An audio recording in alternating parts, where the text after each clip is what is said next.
Hai semuanya, welcome back to my YouTube channel. Nah, udah lama ya aku nggak bikin video. Nah, kali ini aku kebetulan lagi agak senggang di akhir tahun. Jadi aku mau bikin satu video ini dimana aku mau ngomong tentang biaya hidup di Australia. Well, kita tahu sendiri ya, Australia itu negara yang lumayan mahal untuk hidup terus terang. Nah, jadi aku di sini mau kasih gambaran buat kalian kira-kira spend apa sih idealnya ya di Australia itu. Nah, ini tapi disclaimer ini berdasarkan pengalaman pribadiku. Nah, tujuan aku bikin video ini adalah biar kalian bisa tahu lah ya kira-kira khususnya untuk student atau working holiday visa holder. Jadi kalian bisa tahu kira-kira nanti gaji kalian dapatnya itu berapa, dengan pengeluaran per bulan itu segini, kalian tuh kira-kira bisa saving berapa sih gitu. Nah, kita langsung aja ya, mulai dari yang pertama. Oh ya, aku hampir lupa nih teman-teman. Sebelumnya itu aku udah bikin di video yang di atas ini ya. Nah, itu awal-awal waktu aku kira-kira sebulan, mungkin aku sebulan 2 bulan lah ya aku baru kesini. Dan itu aku saranin kalian untuk bawa duit pertama kali ke Australia itu segitu, karena ya aku rinci juga kan, kurang lebih ya videonya mirip-mirip kayak gini, cuman sekarang ini lebih update lah ya, update karena sekarang udah stabil aku di sini, kayak udah dari Agustus ya, Agustus, September, Oktober, November, Desember, jadi sekarang ini udah ke 5 bulan nih. Jadi aku mau kasih tahu kalian kalau stable yang 5 bulan di sini itu berapa ya kira-kira biaya hidupku per bulannya. Oke teman-teman, kita mulai aja ya dari yang pertama. Nomor satu itu adalah tempat tinggal. Nah teman-teman, ngomongin tempat tinggal ini relatif sebenarnya tergantung kebutuhan teman-teman ya. Ada orang yang pengennya tinggal private sendiri di satu kamar, ya otomatis itu lebih mahal. Cuman kalian kalau mau tinggal yang kayak satu kamar diisi 2 orang, 3 orang, ya otomatis lebih murah ya. Oh ya, ini aku spesifiknya ngomong tentang pengalamanku, yaitu di kota ya let's say Melbourne ya, walaupun aku nggak tinggal di CBD, aku itu tinggal di suburban namanya itu Brunswick. Jadi kalau ke city CBD itu sekitar 10-15 menit lah ya kalau nyetir, yang nggak jauh-jauh amat lah ya kalau dari Brunswick ini. Nah, kalau aku ngomongin tempat tinggal ini, sepengalamanku itu aku ada bikin video di sini ya. Ini apartemen, room tour dari apartemenku, dan itu harganya itu sebulan sekitar 1.800 sekian. Itu ya kalau di Indonesia ini ya hampir 20 juta lah ya. Nah ini itu jadi satu bedroom apartemen tapi diisi oleh 2 orang. Jadi ya kita sebulan itu per satu orang jatuhnya kayak $900 kan ya, which is itu ya kita anggap rata aja karena dolar kan lagi naik turun sekarang, kita anggap aja 10 juta lah seorangnya. Nah, aku cantumin nanti di sini ya, tempat tinggalku sekarang ini 10 juta sebulan, kita anggap aja lebih tinggi nilainya segitu. Oke. Nah teman-teman, seperti yang aku bilang tadi, karena ini tergantung banget dari kota atau daerah yang teman-teman tinggali. Jadi karena Melbourne ini termasuk salah satu kota besar, otomatis properti di sini lumayan tinggi harganya. Nah ini juga sama kalau kalian tinggal di kayak misalnya di Sydney, itu juga setahu gue itu bakalan lebih mahal bahkannya daripada di sini. Nah tapi teman-teman kalau tinggal di outback yang lebih jauh misalnya, kayak misalnya let's say Perth atau di Brisbane, itu setauku ya, sepengalamanku searching di internet, itu bakalan tempat tinggalnya jauh lebih murah dari sini. Misalnya aja nih, misalnya di sini itu satu room yang seminggunya let's say private room ya, private room itu masih bisa dapat di harga 300-350 per minggunya dolar ya. Nah sedangkan kalau misalnya di kota lain yang nggak terlalu gede banget kayak di Melbourne nih, kalian itu bisa dapat kayak 200 per minggu, itu udah private room juga. Jadi ya kira-kira kayak gitulah bedanya, bisa paham ya. Nah kalau untuk teman-teman yang nggak mau pusing ngurusin masalah tempat tinggal ini, karena kayak gini sistemnya itu, kalau kita di sini sewa sendiri apartemen itu ya, itu banyak banget yang bakal kalian urus, misalnya kayak bayar gas, bayar air, bayar wifi kalau mau pasang, terus juga ada bayar listrik. Jadi itu kalian ngurus sendiri kalau misalnya emang pengen sewa sendiri apartemen kayak gitu ya. Nah tapi kalau nggak mau ribet, itu saranku kalian mending sharing apartemen atau rumah, dan itu biasanya udah ada orang yang ngurusin kan, yang si penyewa utamanya siapa, ngajak-ngajak siapa gitu kan. Nah dia ini nanti ngurusin biasanya kayak gitu. Let's say sekarang ya, kata-kata aku bilang kata-kata aja, seminggu di sini itu kalian masih bisa ketemu yang murah itu di 200 sampai 250 dolar itu per minggunya, untuk tinggal di sekitaran Melbourne atau di Melbourne CBD-nya, secara segitulah ya. Nah tapi biasanya kalau kalian sharing kayak gitu, kalian itu udah nggak perlu pusing lagi ngurusin bayar listrik, air, gas segala macam, karena udah dibagi rata gitu loh, jadi kayak udah terima bersih aja, dan itu nggak pusing jatuhnya. Nah kalau di caseku, karena kita ini sewa apartemennya sendiri, itu aku ada pengeluaran tambahan selain di biaya sewa tadi ya. Nah ini aku baru dapet tagihan air. Tagihan airku itu sekitar 50 dolar per bulan, itu dibagi 2 ya. Nah terus ada juga tagihan listrik. Jadi karena ini masuk musim peralihan ya, dari winter ke summer, jadi aku itu jarang pakai heater kayak gitu-gitu. Jadi biaya listrik itu lumayan murah. Jadi sekitar 50 stabil lah ya, 50-60 dolar per bulan. Nah itu dibagi 2 nanti. Nah untuk gas, jujur aku belum dapet tagihan gas ya di sini, jadi aku belum tahu berapa bakal bayar gas ya. Mungkin nanti bakal aku update kalau misalnya udah ada tagihan gasku. Nah jadi yang aku bisa simpulkan dari tempat tinggal ini, kalian bakalan ngeluarin ya budget per bulan itu di budget sekitar 800 sampai 1200 per bulan. Jadi itu tergantung kalian ya mau tempat tinggalnya kayak gimana, dapat budgetnya yang berapa. Tapi aku bisa kasih gambaran bakal segitu budgetnya gitu. Nah karena ini berdasarkan pengalaman pribadiku, jadi yang aku bakal tulis di sini itu pengeluaran yang aku benar-benar pribadi yang sekarang gitu ya, kayak misalnya harga apartemenku sekarang ya segitu. Nah jadi karena aku buletin aja tadi bersama biaya listrik, gas dan lain-lain, aku anggap aja itu bakalan jadinya 1000 sebulan. Jadi aku lautinya tempat tinggal 1000 sebulan. Nah teman-teman, kita lanjut ke topik yang kedua, yaitu belanja mingguan atau bulanan grocery shopping. Itu berapa sih yang aku spend per bulannya. Menurutku pribadi nih ya, aku tuh merasakan kalau pengeluaranku di sini tuh sebenarnya kalau grocery shopping itu nggak terlalu beda jauh loh dari pada aku waktu tinggal di Bali. Menurutku ya itu nggak terlalu beda jauh. Dan well ya tentunya untuk produk-produk yang import di Indonesia kan mahal ya, tapi untuk produk-produk lokal tentunya murah ya. Itu sama juga kayak di sini. Jadi di sini tuh kalau mereka, let's say mereka itu lagi musim panen apa kayak gitu, jadi tergantung naik turun banget harganya. Kalau misalnya kayak lagi banyak nih panen jagung misalnya gitu ya, atau panen lagi musimnya mangga gitu, itu bakalan murah banget, lebih murah daripada Indonesia bahkan. Nah tapi kalau emang lagi nggak musimnya dan kalian nyari, ya otomatis mahal kayak gitu sih. Nah kemudian untuk grocery shopping ini aku rasa sebenarnya supermarket yang biasa di sini kayak Woolies atau Woolworths atau Coles itu murah, tetap murah harganya, dimana mereka itu biasanya kayak ada quick sale atau banyak yang sale lah biasanya kayak gitu kalau udah ada mendekati masa-masa berlaku ya, which is itu produknya masih bagus loh. Nah kemudian kalau tentang tempat belanja ini, menurutku nanti kalian itu bakal misalnya kayak tinggal di situ berapa lama, kalian bakal nyadar sendiri, explore aja daerah itu, kalian bakal nyadar kira-kira di mana sih yang paling murah untuk belanja di situ.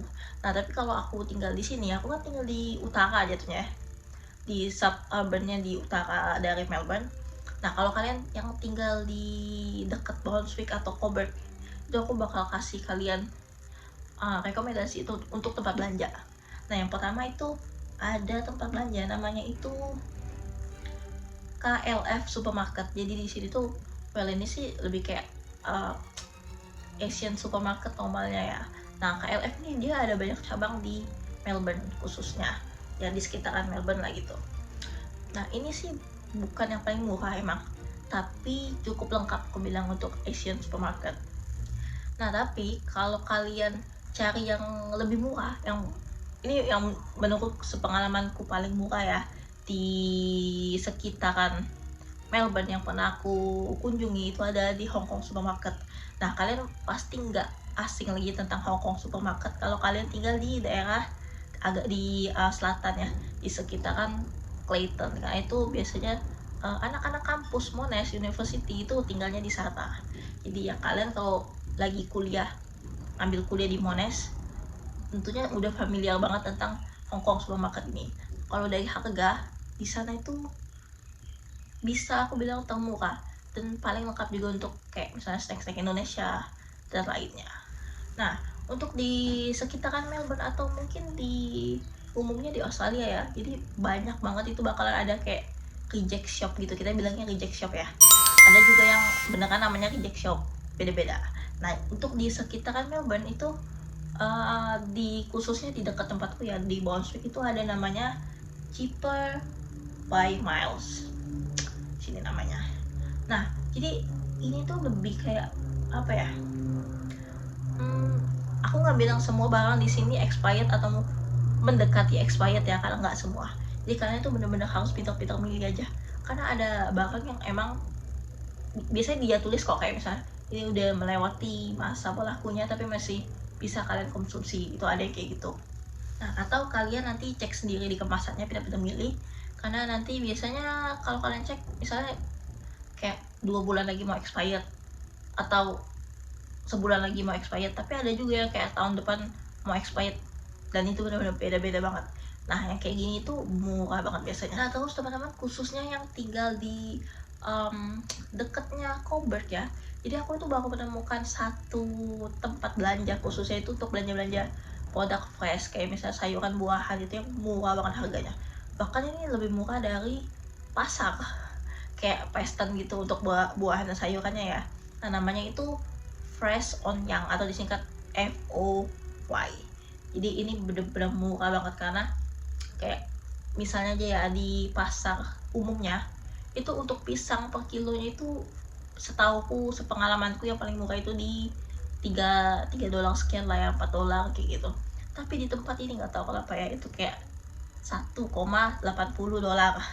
Dan terakhir itu aku beli kentang 5 kilo itu harganya tuh kayak 1,80 dolar.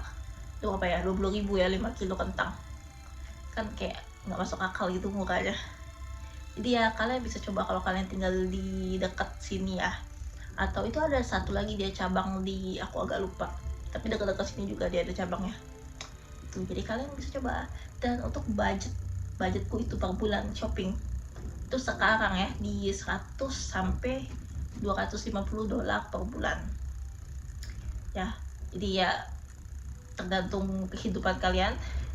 Dan kalau untuk aku sih itu ya untuk berdua itu ya, for information itu untuk berdua. Jadi kalau aku let's say paling mahal aku spend 250 dolar sebulan, jadi untuk berdua itu dibagi 2, which is itu 125 dolar per bulan. Jadi well let's say 1,3 juta ya untuk grocery shopping sebulan. Dan aku itu emang jarang makan di luar kan, jadi ya hemat banget hidupku di sini. Gitu. Oke, yang ketiga itu di personal expenses. Nah ini pengeluaran pribadiku. Jadi ini yang aku kategorikan ya pengeluaran pribadi, kayak misalnya kalian beli sabun, shampoo, sikat gigi, pasta gigi segala macam itu masih termasuk pribadi ya. Dan kartu internet segala macam itu masih masuk pengeluaran di sini pribadi. Nah itu untuk sekarang itu aku masih berlangganan di kartu internetku 15 dolar sebulan, dan itu kuotanya 40 giga. Kalian bisa cek di video yang ini, aku ngambil promo 6 bulannya, dimana itu kalian dapat 50% diskon untuk pertama 6 bulan gitu. Nah kemudian aku juga punya pengeluaran pribadi yaitu asuransi. Nah jadi teman-teman kalau sebelumnya aku udah pernah bikin video yang ini, nah itu juga aku kasih tahu kalau misalnya aku itu join di asuransi di sini itu namanya dari BUPA ya, BUPA. Itu dimana kalian pasti udah tahu ya kalau kalian tes kesehatan udah familiar banget dengan nama itu. Dan untuk PMI-nya ini aku pilih yang benar-benar paling murahnya. Untuk PMI visa working holiday visa itu di $53 per bulannya. Well, itu yang murah loh, itu kayak cuma 550.000 lah sebulan ya. Karena itu penting banget, dan aku takut kenapa-napa nanti misalnya harus ke rumah sakit dan kita perlu mengeluarkan uang yang besar, kan lebih enak kita ikut asuransi aja di sini gitu. Nah, untuk personal expenses ini, kebutuhanku per bulan itu aku habiskan sekitar $100 lah sebulan. 100 itu udah kayak termasuk asuransiku, internet, dan segala macam yang aku pribadi keluarin gitu. Nah, yang keempat ini adalah budget untuk entertainment. Nah, di sini tentunya kita nggak cuma kerja aja ya, tentunya ada main-mainnya juga. Nah, di sini aku itu kata-kata tiap minggu itu pasti keluar kata-kata ya, dan itu tergantung sih. Biasanya aku tuh kayak yang biasa-biasa aja sih, kayak misalnya aku camping, main badminton gitu-gitu loh. Dan itu untuk budget aku pribadi, atau makan di luar ya, aku itu set budget sebenarnya maksimalnya itu di $50 per minggu, itu untuk aku pribadi ya. Nah, tapi kalau secara keseluruhan akumulasinya itu aku rasa aku ngabisin untuk entertainment hiburanku itu sekitar bisa dibilang $100 per bulan. Karena sekarang itu aku lagi banyak camping, jadi well ya pengeluaran camping lumayan. Apalagi kalau ada yang kayak misalnya masuk ke tempat hiburan kayak goa gitu-gitu ya, itu lumayan mahal sih masuknya. Jadi ya aku pukul rata aja di $100 per bulannya untuk entertainment gitu. Nah, yang kelima ini adalah transportasi, dan ini menurutku faktor yang lumayan penting yang bakal mempengaruhi berapa sih biaya budget hidup kamu di Australia. Nah, let's say misalnya transportasi umum ya. Transportasi umum di sini tuh nggak murah banget, aku bilang lumayan mahal ya sebenarnya kalau kalian bayar ya. Nah, untuk bus misalnya, kalau bus itu harganya di sekali naik itu kalau nggak salah di $5 kan sekian. Jadi bayangin kalau misalnya kalian kerja dan butuh naik transportasi umum, let's say kalian cuma naik bus sekali ya, itu PP aja udah $10 kan sekian. Jadi ya itu lumayan banget sebenarnya transportasi kan. Cuman kalian kalau tinggal di CBD, di pusat kota, dan kalau kerjanya di sana juga itu enak banget, karena biasanya jalan kaki aja kemana-mana itu udah deket kalau di CBD gitu kan. Dan ya kalau di CBD itu, di sekitar CBD itu kalian kalau naik tram itu masih wilayahnya free zone tram. Jadi kalian kalau kayak naik tram kemana-mana di CBD itu masih gratis, jadi nggak perlu keluar biaya apapun. Lumayan kan. Nah, kalau untuk aku pribadi, karena di video sebelumnya aku udah bikin nih, aku itu punya e-bike atau sepeda listrik. Jadi most of the time aku itu bakal naik sepeda kemana-mana kalau deket-deket sini ya. Jadi otomatis aku gak bayar apa-apa, cuma bayar listrik untuk ngecas sepedanya.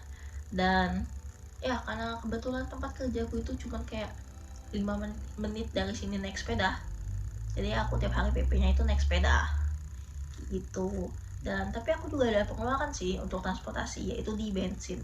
Karena kayak aku bilang tadi, aku sering pergi tiap minggu, misalnya kayak aku camping atau segala macam yang lumayan jauh, nyetir 4 jam 5 jam gitu ya, itu lumayan kan ngabisin bensin.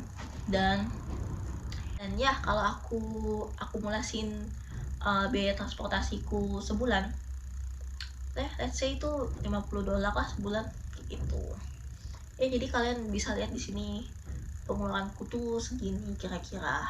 Nah, jadi kalau aku total ya, pengeluaranku untuk biaya hidup di Australia, khususnya di sekitaran Melbourne, itu per bulannya kurang lebih lah di $1,400. 1.400 itu di berapa ya, bisa dibilang kayak 14.500.000 rupiah ya, sekitar itulah. Nah, kalian harus cari tahu juga kira-kira berapa sih gaji yang bakal kalian dapetin nantinya. Jadi ya kira-kira bisa nyimpen nggak duit atau malah boncos? Well, you will know.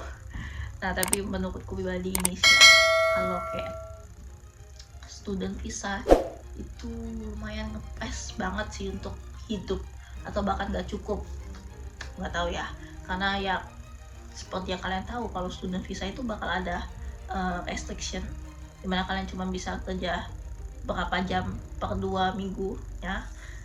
Jadi itu kayak memang ya agak susah sih kalau menurutku untuk student visa untuk beneran bisa survive. Ini kalau kalian konteksnya bener-bener belajar kayak student, bukan yang fake student, itu beda. Oke teman-teman, semoga video ini bisa membantu kalian, dan mungkin kalian bisa komen di bawah kira-kira aku harus bahas topik apa lagi ya. Dan untuk kalian ketinggalan atau mau lebih simple, kalian bisa juga cek di link deskripsi box di bawah ini. Itu aku udah bikin yang versi blognya, jadi kalian tinggal baca aja apa rinciannya gitu. Oke, sekian dulu video kali ini, bye.